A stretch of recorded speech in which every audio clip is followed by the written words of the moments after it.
Hi అండి, అందరికీ నమస్కారం. Welcome to my channel. ఈ వీడియోలో 31 జనవరి 2010 తర్వాత పదవి విరమణ చేసిన వారు, అలాగే త్వరలో రిటైర్ అయ్యేవారు ఈ విషయం గమనించకపోతే తీవ్ర నష్టమే అండి.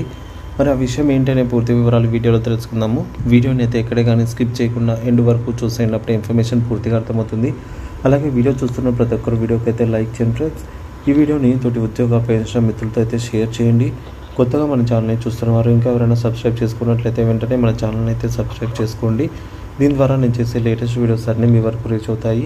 ఇక ఆలస్యం చేయకుండా వివరాల్లోకి అయితే వెళ్ళిపోదాము ఫ్రెండ్స్. ఇక విషయానికి వచ్చినట్లయితే జనవరి 31, 2010 తర్వాత పదవి విరమణ చేసిన మరియు త్వరలో రిటైర్ కాబోతున్నటువంటి వేలాది మంది ప్రభుత్వ ఉద్యోగులు, పెన్షనర్లు తమకు తెలియకుండానే ఆర్థికంగా తీవ్ర నష్టపోతూ ఉన్నారు. పెన్షన్ కమ్యూటేషన్ విధానంలో జరిగిన ఒక కీలకమైన మార్పును గమనించకపోవటం వల్ల వారు అనవసరంగా 3 ఏళ్ల పాటు తమ పెన్షన్లో కోతను భరించాల్సి వస్తోంది. మరి సంక్లిష్టమైనటువంటి అంశంపైన పూర్తి వివరాలు, దానివల్ల జరుగుతున్న నష్టం గురించి ఇప్పుడు అయితే తెలుసుకుందాం. అసలు ఏమిటి పెన్షన్ కమ్యూటేషన్ అంటే, ప్రభుత్వ ఉద్యోగి పదవి విరమణ చేసినప్పుడు తన బేసిక్లో కొంత భాగాన్ని, అంటే గరిష్టంగా 40% వరకు ప్రభుత్వానికి తిరిగి ఇచ్చి దానికి బదులుగా ఒకేసారి పెద్ద మొత్తంలో అంటే లంసమ్ అమౌంట్ తీసుకోవచ్చు. దీనినే పెన్షన్ కమ్యూటేషన్ అంటారు.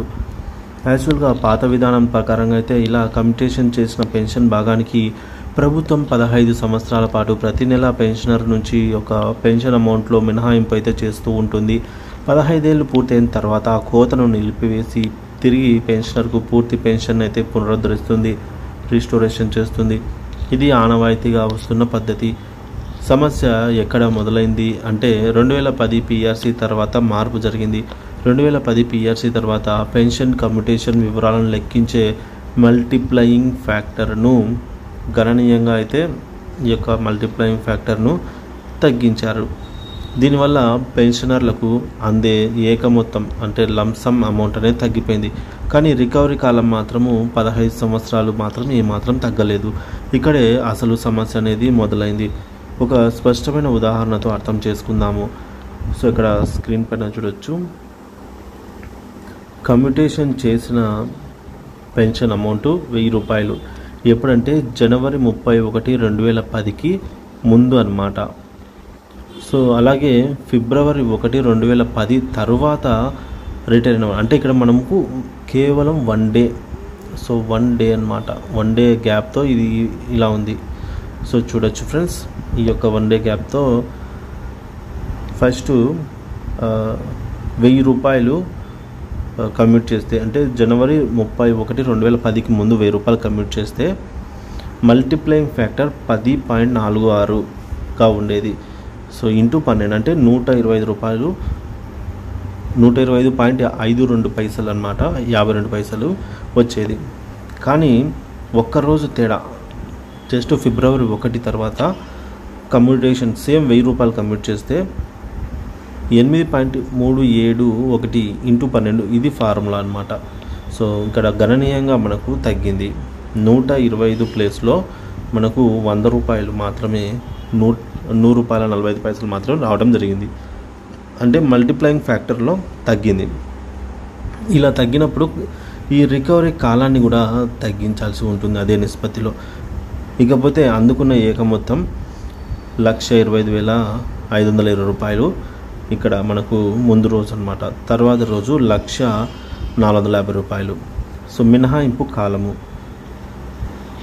అంటే ఇక్కడ మనకు కాలం తగ్గాల్సి ఉంది కానీ తగ్గలేదు.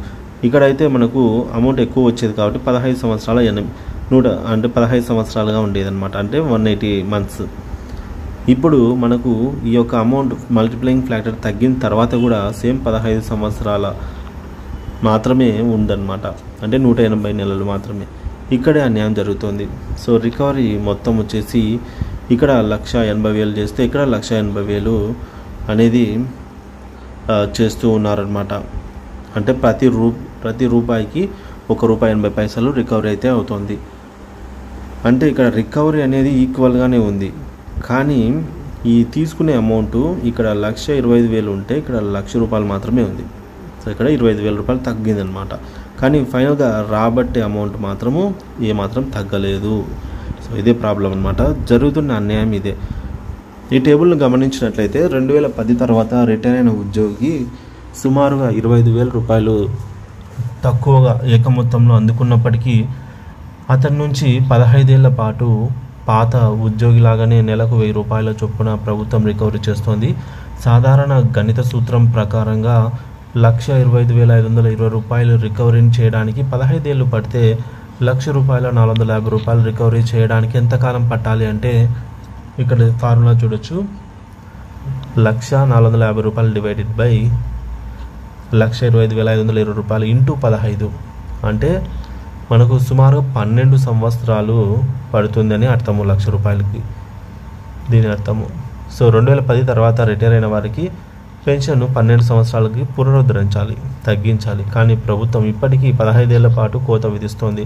దీనివల్ల ప్రతి పెన్షనర్ అనవసరంగా 3 సంవత్సరాల పాటుగా అంటే 336 నెలలు అదనంగా తన పెన్షన్లోంచి కోతను భరించి ఆర్థికంగా నష్టపోతున్నాడు. ప్రభుత్వం చెప్తున్న కారణం వర్సెస్ వాస్తవం. ప్రభుత్వ వర్గాలు బ్యాంకు వడ్డీ రేట్లు తగ్గించడము, జీవన ప్రమాణాలు పెరగడం వంటి కారణాల వల్ల మల్టిప్లయింగ్ ఫ్యాక్టర్ను తగ్గించామని చెప్తున్నాయి. కానీ కారణం ఏదైనప్పటికీ కమ్యుటేషన్ విలువ అంటే అందజేసిన మొత్తం తగ్గినప్పుడు రికవరీ కూడా అదే నిష్పత్తిలో తగ్గాలి. ఇది సాధారణ న్యాయ సూత్రం. త్వరలో రిటైర్ అయ్యేవారికి హెచ్చరిక. 62 ఏళ్లకు రిటైర్ అయ్యేవారు కమ్యుటేషన్ తీసుకుంటే వారు చెల్లించే వడ్డీ భారం ఇంకా ఎక్కువగా ఉంటుంది.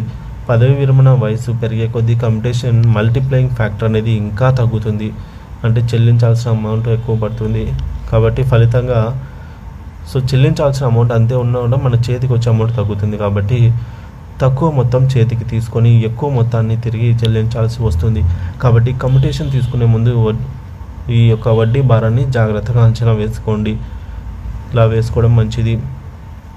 మరి పరిష్కారం ఏమిటి? పెన్షనర్ల సంఘాల పాత్ర. ఈ తీవ్రమైన అన్యాయంపై పెన్షనర్ల సంఘాల దృష్టి సారించాల్సిన అవసరం ఉంది. మొదటిది, సుప్రీంకోర్టు మార్గం కన్నా సంప్రదింపులే మేలు. ఈ విషయంపై నేరుగా సుప్రీంకోర్టుతో కేసు వేస్తే తీర్పు రావడానికి ఏళ్ల సమయం పట్టవచ్చు. ఆ తీర్పు వెలువడే సమయానికి చాలామంది వృద్ధులు పెన్షనర్లు జీవించి ఉండకపోవచ్చు. కాబట్టి ప్రభుత్వంతో చర్చలు జరపాలి. దీనికి బదులుగా పెన్షనర్ల సంఘాలు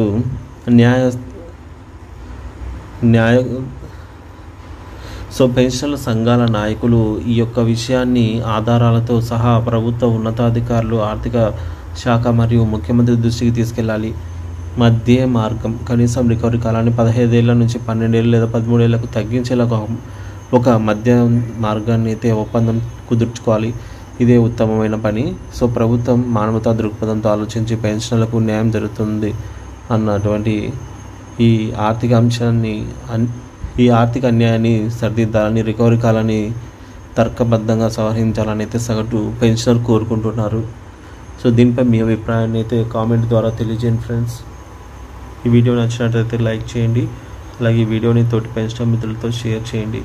కొత్తగా చూస్తున్నవారు మన ఛానల్ని సబ్స్క్రైబ్ చేసుకోండి. Thank you for watching this video.